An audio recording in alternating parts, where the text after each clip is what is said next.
Bom dia, pessoal. Nós vamos dar início à coletiva com a declaração do ministro e, na sequência, nós vamos abrir para as perguntas de acordo com a ordem de inscrição que nós recebemos, tá bem? O ministro tem um compromisso na sequência, então a gente vai poder fazer apenas 3 perguntas. Eu vou pedir para vocês se organizarem, tá bem? Com a palavra, o ministro de Minas e Energia, Alexandre Silveira. Bom dia a todos, amigos. Destacar. Bom dia. Está ouvindo agora? Bom dia a todas e a todos. Mais uma vez, saudar. E para mim é muito importante sempre ser acompanhado quando vou tratar assuntos. Esses 3 setores tão vitais no Brasil, que é o setor elétrico, o setor petróleo e gás, o combustível e setor ambiental, mas o setor elétrico, naturalmente, pela peculiaridade de ser sinônimo de vida, é o setor que mais requer dedicação, planejamento, e é o setor que, naturalmente, pelos seus desafios constantes, mais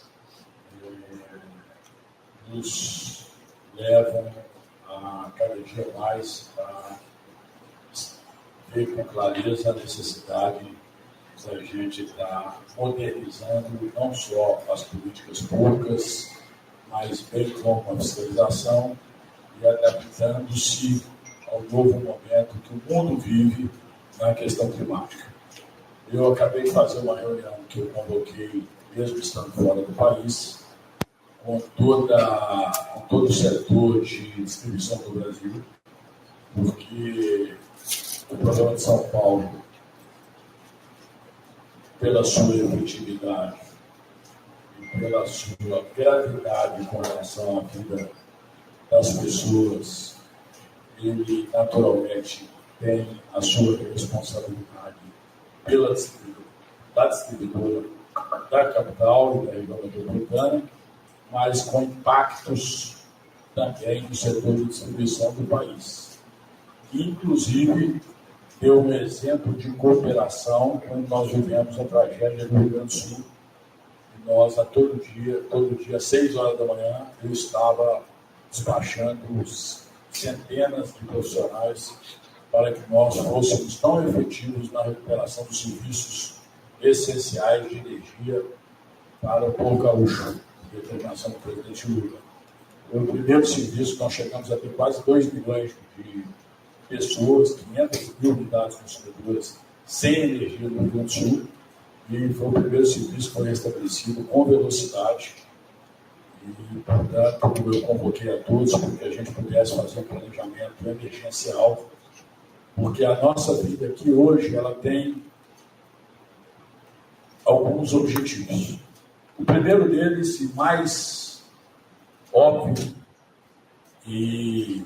é a orientação do presidente Lula, que nesses momentos a questão é a solução do problema.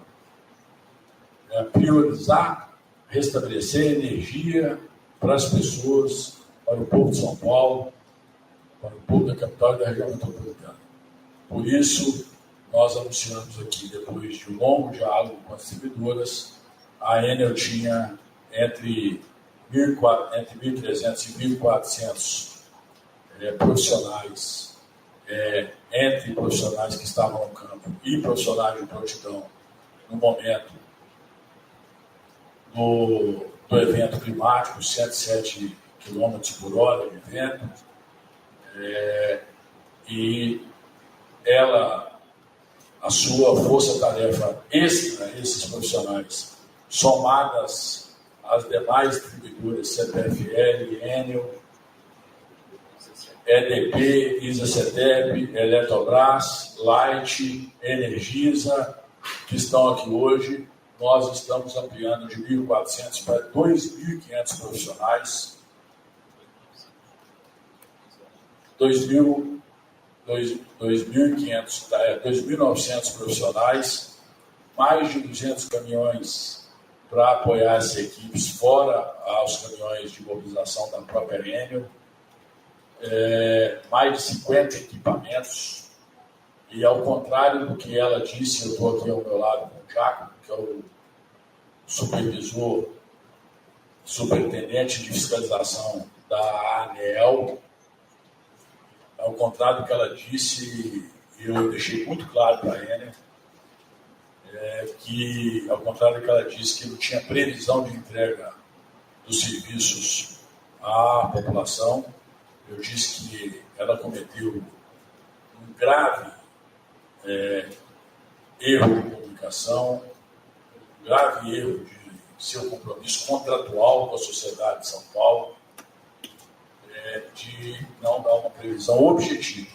Eu disse para ela que ela tem os próximos 3 dias para resolver os problemas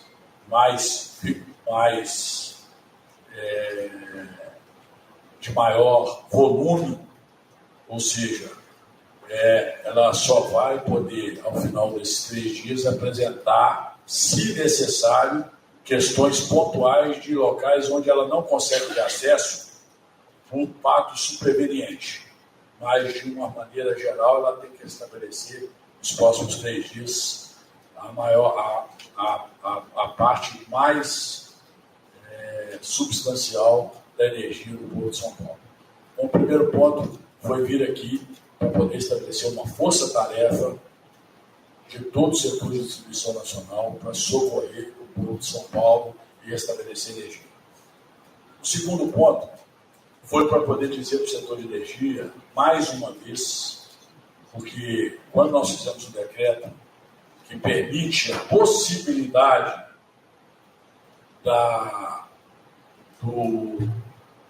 do adiantamento da renovação das distribuidoras que vence até 2032, todos sabem que os 17 pontos que nós fizemos no decreto é exatamente para evitar as prerrogativas ou a liberdade que tem os contratos de hoje com relação à frequência de eventos como esse e a duração de eventos como esse, que são o tal do DEC e do FEC, que são as medições técnicas que a ANEEL tem a responsabilidade de fazer para poder medir a prestação de serviço e a qualidade de serviço dos distribuidores. Que hoje, para que as pessoas entendam isso através de vocês, hoje, eventos climáticos severos são expurgados da avaliação contratual. E no decreto de distribuição que o presidente Lula assinou, que nós elaboramos no Ministério da Energia, depois de um amplo debate com a sociedade e de um amplo debate com o setor, esses eventos como esse não poderão mais ser expurgados da avaliação das distribuidoras. Ou seja, as distribuidoras passarão a ser penalizadas caso elas não tenham uma previsão ou planejamento necessário a evitar esse tipo de evento. Porque é evidente que o mundo passa por eventos climáticos severos e que o setor de distribuição tem que se precaver no planejamento com relação a esses eventos. Não é possível esse setor ser reativo.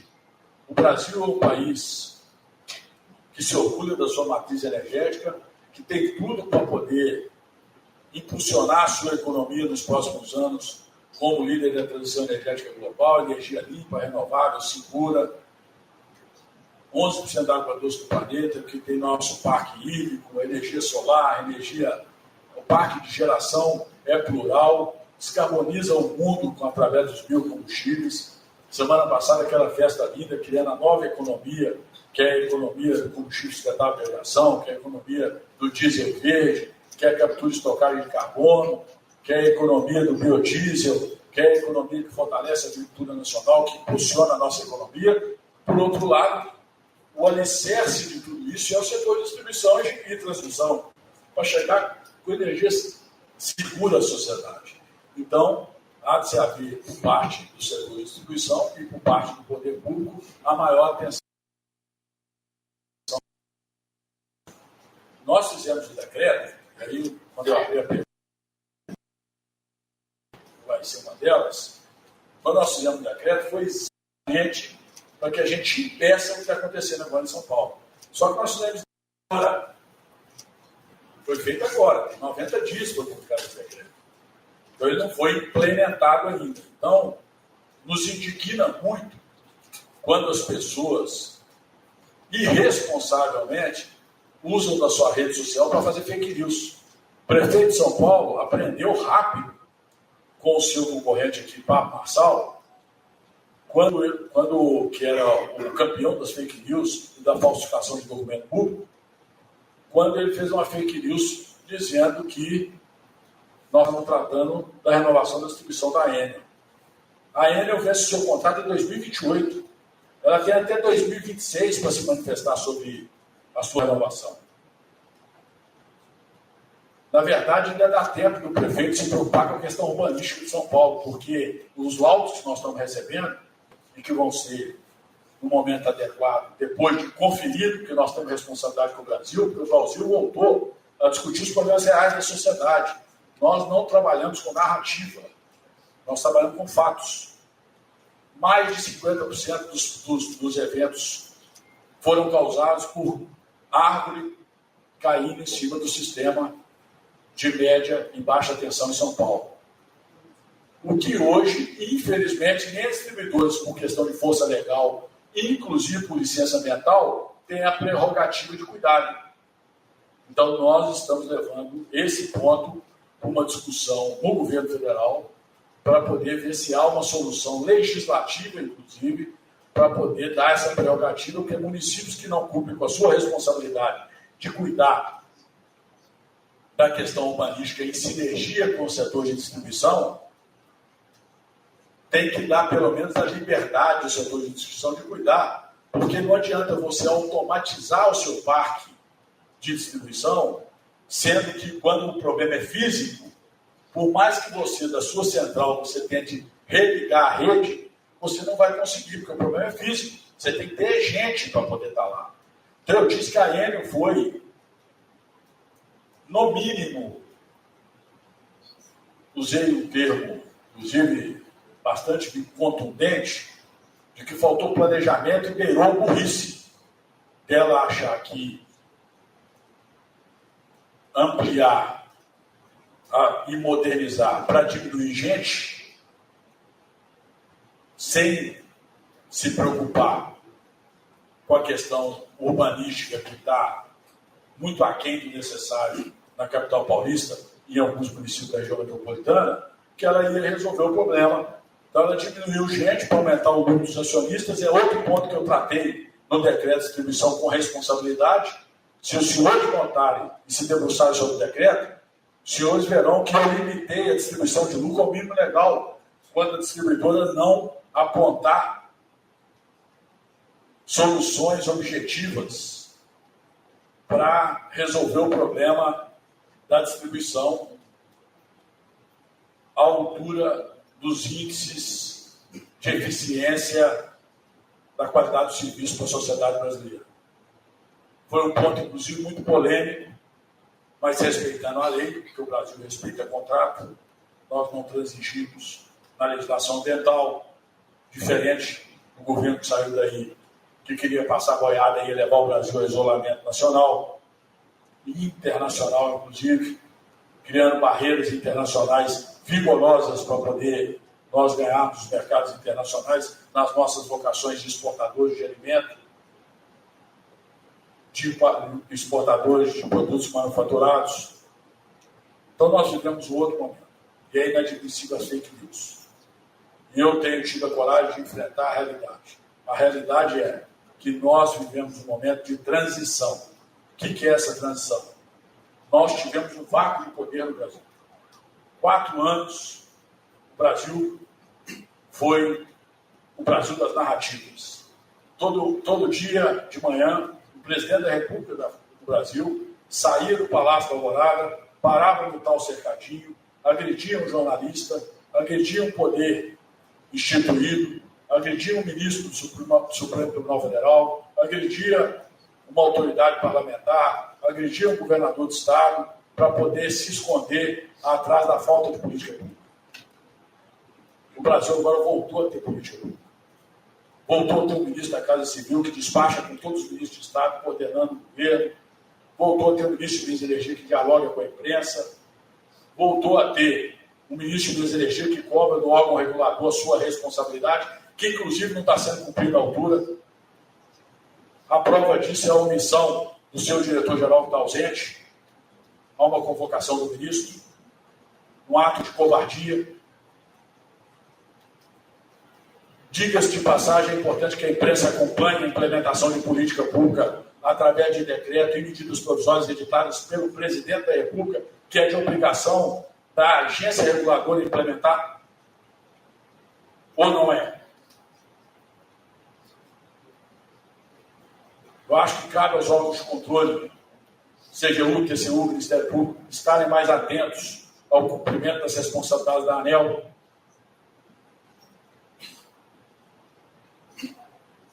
Aí me perguntam, a sociedade pode perguntar para os senhores, mas a ANEEL mudou o governo, por que não mudou a ANEEL? Porque a lei das agências prevê mandato. O presidente do Banco Central ficou, o mandato dele termina no final do ano. Ainda bem, graças a Deus, termina no final do ano, e nós vamos ter responsabilidade do Banco Central com o juros do país. Os diretores da ANEEL foram indicados pelo governo anterior. E todos têm padrinho. Se os senhores procurarem saber, vocês vão descobrir claramente quem é o padrinho de cada um. E aí nós ficamos à mercê da vontade deles de cumprir a sua obrigação.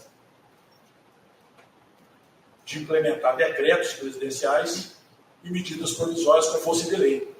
Chega-se ao absurdo deles questionarem o cumprimento de decisão judicial.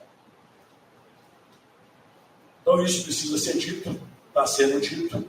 Eu acho que mesmo que não gere frutos imediatos, a coragem de dizer isso, que é rara no Brasil, em certo momento, vai gerar frutos positivos a favor de brasileiros e brasileiras, e é isso que nos interessa. Então, vamos separar por fato. Fato é que o presidente Lula, preocupado com o povo de São Paulo, me determinou que viesse aqui e fizesse uma força-tarefa para restabelecer no tempo mais curto possível a energia do povo de São Paulo. Tendo, sim, respeito com o povo de São Paulo. Falando sério. Preocupado em, independente da causa, em buscar a solução. A palavra de ordem agora é resolver o problema, solução. No segundo momento, é discutir planejamento para melhorar a qualidade ainda das distribuidoras. Se todas elas tivessem já com contratos modernos, que é o que nós vamos chamar a partir da hora que assinaram os contratos adequados ao decreto de distribuição, com absoluta convicção, nós não estaríamos vivendo isso em São Paulo. Ou então a penalização seria perda do contrato de caducidade. Foi o que eu determinei a ANEEL através de um ofício que está público, há 8 meses atrás, 7 meses atrás, e a ANEEL nada fez. Se tivesse um contrato de caducidade sob a empresa, absoluta convicção que ela não estaria tão negligente como, infelizmente, ainda está com relação à qualidade de serviço em São Paulo. Devia ter um processo aberto em apuração, no mínimo, se não já concluído, e remetido ao Ministério, para as providências cabíveis. É uma fantasia, uma mentira, uma fake news falar em renovação da distribuidora de São Paulo. A distribuidora de São Paulo, repito, o contrato dela vence em 2028.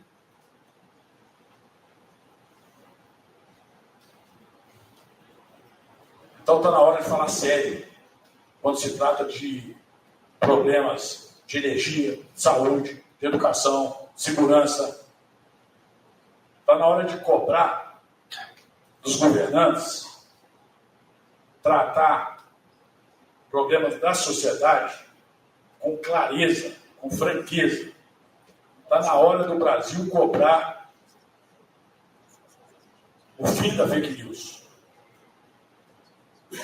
Rede social não foi feita para poder fazer brincadeira e se aproveitar de forma oportunista para poder fazer politicagem de baixo calão.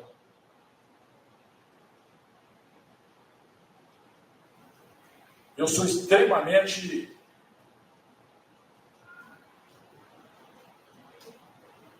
contra os abusos de qualquer poder. Mas quando o judiciário trata as fake news com o rigor que tem se tratado, eu sou obrigado a entender que isso é o menos pior. Porque isso não faz bem à informação. Quando um dos senhores e das senhoras que fazem jornalismo o fazem e escrevem um nome numa matéria, os senhores estão sujeitos à responsabilidade civil e criminal pelo que escrevem.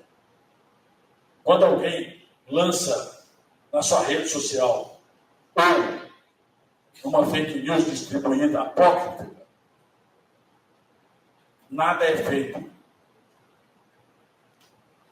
E o que eu vi ontem foi uma fake news oficial do prefeito da capital da maior metrópole do Brasil. Com tristeza, porque eu recebi ele no meu gabinete, a pedido da bancada do PMDB, com o maior respeito. E quando eu recebi, as providências já estavam tomadas, o meu ofício estava na ANEEL, pedindo abertura de processo rigoroso contra a Enel, inclusive com a possibilidade real de abertura de processo de caducidade. E ele sabe disso.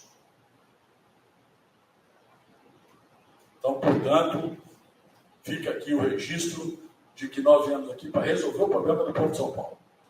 E, em segundo, esclarecer e não deixar dúvida.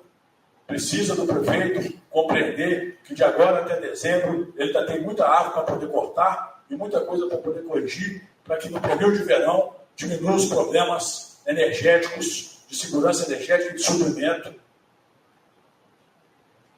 em São Paulo, a capital dos paulistas. À disposição dos senhores.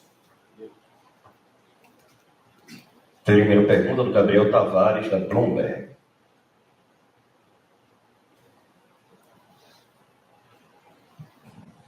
Bom dia, ministro. O senhor disse desse prazo de 3 dias para quem não cumpra o restabelecimento de energia.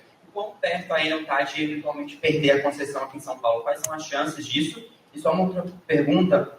Quais as perspectivas para o acordo sobre a Mariana com Vale, BHP e a Samarco? Daniel, primeiro é importante dizer o seguinte. Por que existe um processo que a gente chama de devido processo legal, vocês todos conhecem bem, está na Constituição, que precisa ser instaurado pela agência reguladora e depois remetido ao poder concedente por uma decisão.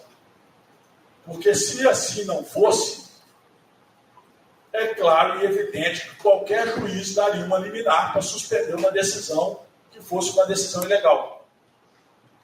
Então não há como se responder, por mais que politicamente seja muito bonitinho e tire, como foi feito na fake news do prefeito, se falar por quanto tempo a Enel vai perder caducidade. Se a ANEEL tivesse feito processo, cumprido a obrigação dela e instaurado o processo, ou já concluído, ou estivesse com ele em andamento, eu conseguiria te dar essa resposta.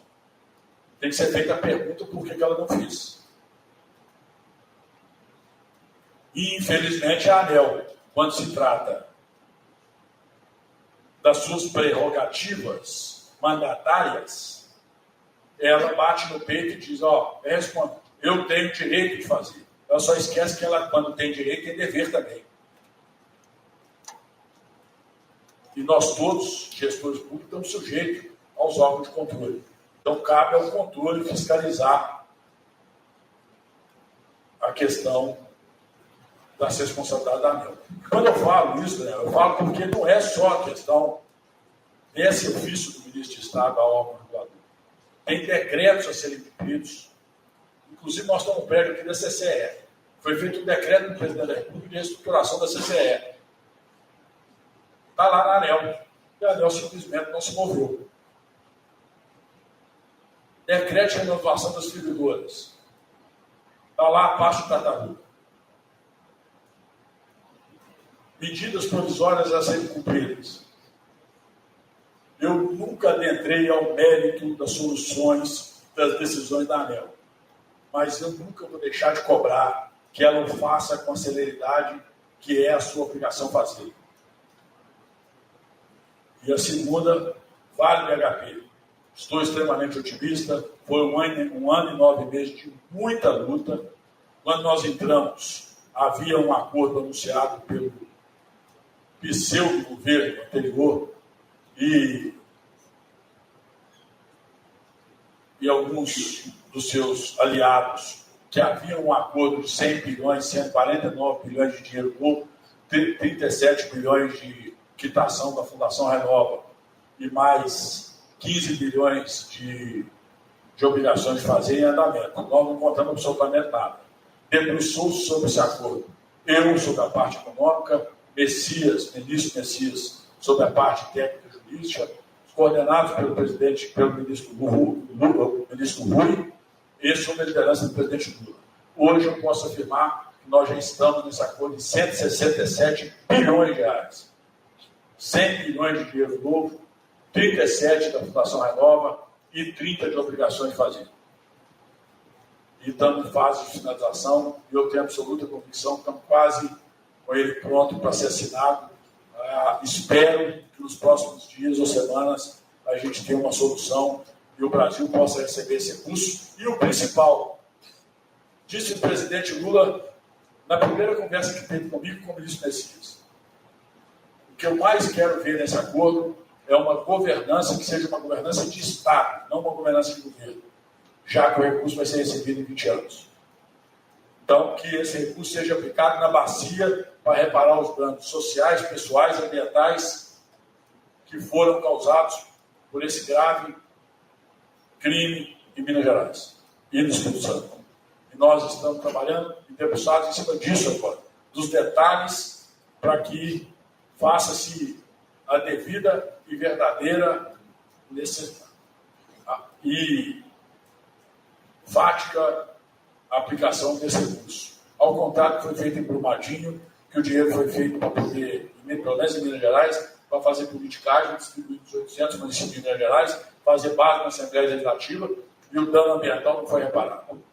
Agora não. O acordo vai ter princípio, meio e fim. Menos, cabeça e corpo. Para que esse dinheiro realmente repare os danos causados pelo acidente. Então, é isso. Então, como tratar com seriedade e clareza as coisas como elas são. Segunda pergunta do Renato Biasi, da TV Globo.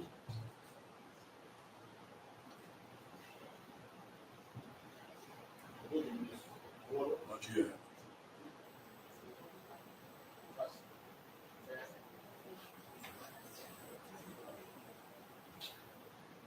Bom dia, ministro. O senhor falou um pouco da falta de rigor dos contratos atuais em relação a infrações, penalidades por infrações praticadas são de eventos extremos. Mas aqui, no contrato atual, o contrato atual prevê, por exemplo, a decretação de caducidade do contrato em caso de penalidades não cumpridas em função das infrações, quaisquer que sejam. E a ANEEL responde atualmente por infrações. Ela foi multada, em função do último apagão. O governo federal cogitou decretar a caducidade. E uma segunda pergunta, se eu me permitir, além do governo estadual, o senhor citou aí a questão urbanística, o governo do Estado também teria um papel a cumprir no sentido de prevenir ou de minimizar os transtornos que estão sendo causados, por exemplo, induzindo a política de aterramento, coisas desse tipo? Mais do que isso, mais do que isso, o governo federal, ele determinou a ANEEL a abertura do devido processo legal no evento do ano passado, conforme o contrato. Todos, a maioria da imprensa que está aqui é testemunha que eu venho denunciando o boicote da agência reguladora com relação à implementação das políticas públicas. Não é a primeira vez. A fala que eu estou dizendo aqui hoje não é oportunista. Ela já vem há meses dizendo que falta proatividade por parte da agência reguladora. Eu não tenho nenhum problema em conviver bem. Eu tenho 28 anos de gestão pública. Sou servidor público de carreira. Terminei a minha carreira como delegado-geral de polícia do meu estado. Fui secretário de Estado de Saúde, secretário de Estado de Gestão Metropolitana, diretor-geral da maior autarquia do país, que é o DENIT, órgão responsável por todas as rodovias, hidrovias, portos e ferrovias do país. Cheguei aqui vivo, porque nunca me omiti. Tem uma penalização na minha carreira de servidor público. Nenhuma. Então, o governo federal tomou todas as providências que lhe eram possíveis. Agora, nós temos que respeitar o devido processo legal. E esse processo administrativo, ele é legalmente de responsabilidade da agência reguladora. Eu não tenho. Eu vou dar um número para vocês aqui. O Ministério de Minas e Energia tem 146 servidores. Só a agência reguladora tem, nos seus quadros, 600. Só a ANEEL. Eu tenho vinculado a ANEEL, a ANM, a ANP e agora a Autoridade Nacional Nuclear. Mais 8 empresas públicas. O Ministério, ele é o formulador de política pública. E nós o fizemos. Nós, além de determinarmos lá a abertura do processo, que pode chegar à caducidade conforme o direito e dever, direito de defesa e o direito da ANEEL de promover de forma adequada o processo, além disso, nós corajosamente enfrentamos todos os interesses e fizemos um decreto que, se os senhores debruçarem sobre ele, vão dizer, inclusive, foi amplamente divulgado por toda a imprensa nacional, inclusive a Rede Globo, que elogiou o decreto. O decreto muda a relação contratual das empresas de distribuição, ele moderniza a relação, ele adequa a relação das distribuidoras com o poder público. Porque hoje os instrumentos são muito menores daquilo do que é o necessário para se implementar esse novo momento da energia no Brasil, no mundo. A energia no Brasil será o ponto de inflexão do crescimento nacional. Eu não tenho nenhuma dúvida. A indústria de baixo carbono, a agricultura de baixo carbono, a manufaturamento das nossas riquezas naturais, minério, níquel, cobre, lítio, no Brasil, se dará pela energia limpa e renovável. As barreiras econômicas, eu estou andando o mundo, junto com o presidente Lula, as barreiras econômicas são cada vez mais vigorosas nos produtos de alta emissão. Nós precisamos de modernizar e nos adequar para que a gente possa aproveitar essa fresta e torná-la uma porta de oportunidade para o crescimento do país. E eu tenho absoluta convicção que nós estamos fazendo isso.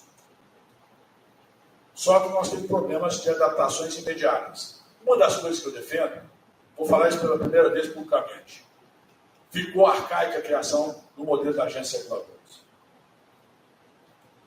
Já me disseram, inclusive, que o Fernando Henrique se fala que se tem uma das coisas que ele olha para trás e vê que poderia ter feito de forma diferente, foi a criação das agências. Eu sempre defendi as agências reguladoras. Continuo defendendo. Mas eu acho que elas têm que se adaptarem do ponto de vista, inclusive, da sua autonomia. Que autonomia? Autonomia, todos nós servidores públicos temos. Ninguém é obrigado a cumprir uma ordem legal. Ou alguém acha que eu vou pedir o meu secretário de energia aqui ao meu lado para assinar alguma coisa, que ele vai responder no CPF dele errado, e ele vai fazer. Vai me agradar. Subordinado a mim. Um detetive de polícia, um carcereiro, um agente penitenciário, ele não cumpre a ordem de um delegado quando ele é ilegal. Nós estamos no século XXI.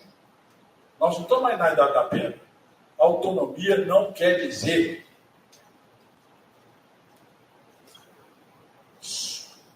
soberania, prerrogativa de fazer ou não fazer. Quem ganhou as eleições nas urnas foi o presidente Lula.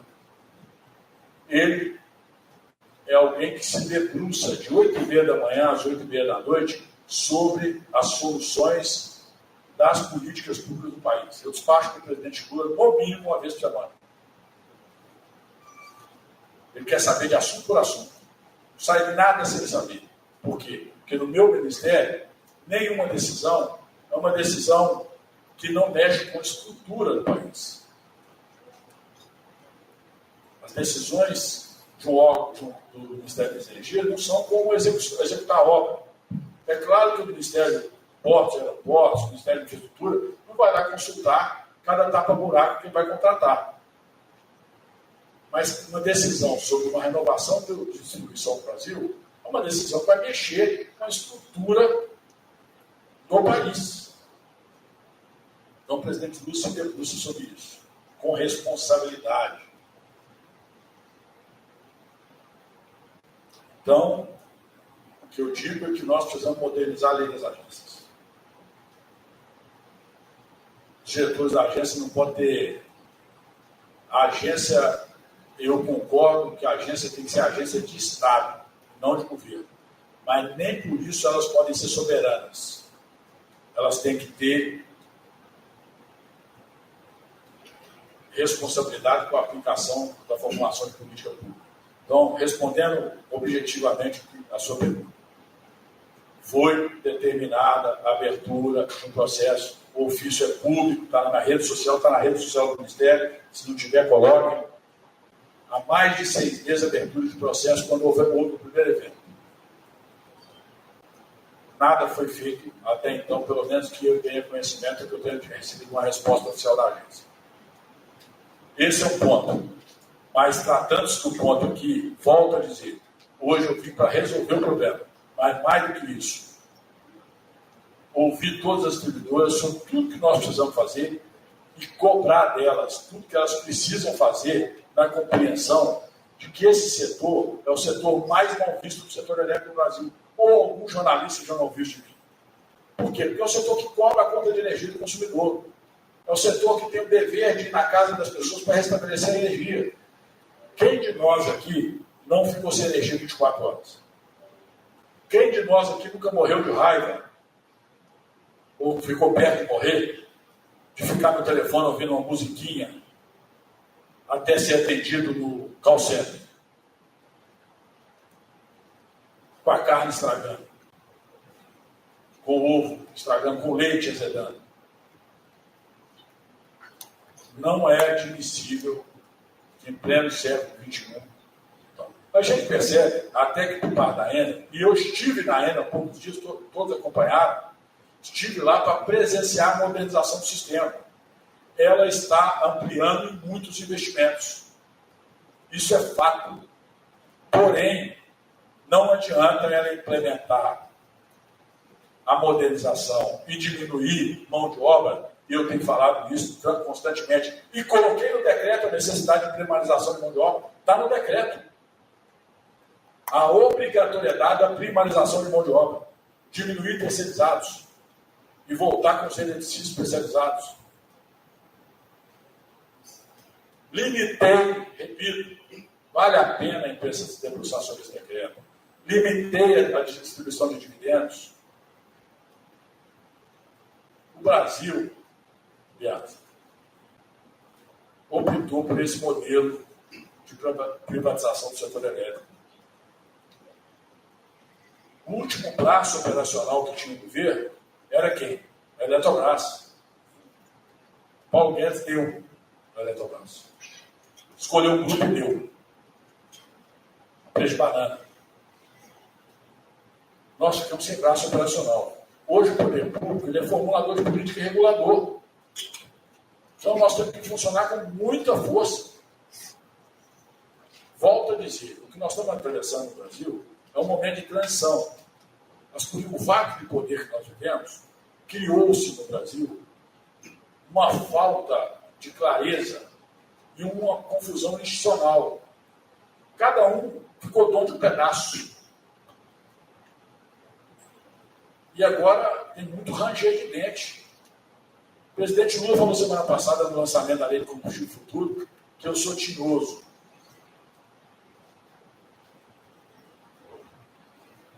não é questão de ser tinhoso nem bom de briga. É questão de estar passando por um momento, como ministro de Estado de Minas e Energia, de que a única chance que eu tenho de fazer alguma coisa pelo Brasil e deixar algum legado é conversando com a sociedade e com a imprensa. Porque senão os interesses não deixam nada avançar. Porque o setor elétrico precisa, toda a política que foi implementada precisa passar pelo Congresso. Se a opinião pública não ajudar, quem conversa com a opinião pública são os senhores, pelo menos de forma séria, os senhores não fazem fake news, a gente não planta e não deixa nenhuma semente. Eu já tive a oportunidade, vindo de onde eu vim, sendo filho de quem eu sou, eu já tive a oportunidade de ocupar relevantes cargos públicos nesse país. Eu só tenho um propósito nessa minha responsabilidade hoje de ministro da Minas e Energia. Deixar algum legado que eu possa olhar para trás e possa dizer: essa semente vai germinar. Ou está germinando. E ajudar o presidente Lula a restabelecer ordem mínima nas políticas públicas do país, que estavam completamente num vácuo, completamente inexistentes. Ninguém consegue citar nada que era feito nos últimos anos. Todos os programas foram tirados do país. Só conseguiu sobreviver por causa de duas coisas: Covid e narrativa. Se a gente ia se aprofundar agora com erros, defeitos, qualidades, goste, não goste, Brasil dividido, não está, mas há uma responsabilidade na implementação de políticas públicas. Concorde ou não, isso é fato. Só que para se enfrentar isso, se contraria muitos interesses, principalmente em setores onde nós nos tornamos apenas, mas muito importante, formuladores de política pública e reguladores. Se a Eletrobras fosse uma empresa estatal, com certeza hoje teria aqui 4.500 pessoas cuidando de socorrer São Paulo. Se você me falar como que eu faço isso, eu não tenho isso mesmo. Eu preciso sempre ser privado. Então, nós tomamos todas as providências para isso. Isso é público, notório, claro. Está documentado. Não é o ministro está falando. Agora, as pessoas têm que ter boa fé e se debruçarem sobre os documentos. Porque nós estamos vivendo um momento no mundo, não é no Brasil, onde as narrativas estão, infelizmente, em alguns casos, preponderando sobre a informação. E aí os senhores, como bons profissionais, têm uma nobre missão de resistir.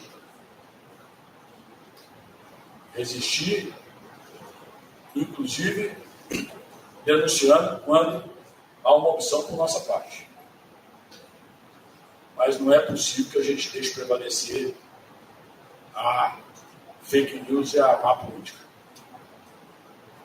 Última pergunta da Raquel, Band News TV. Já mais perguntas, pessoal? Vocês podem mandar para a assessoria e a gente vai responder, tá?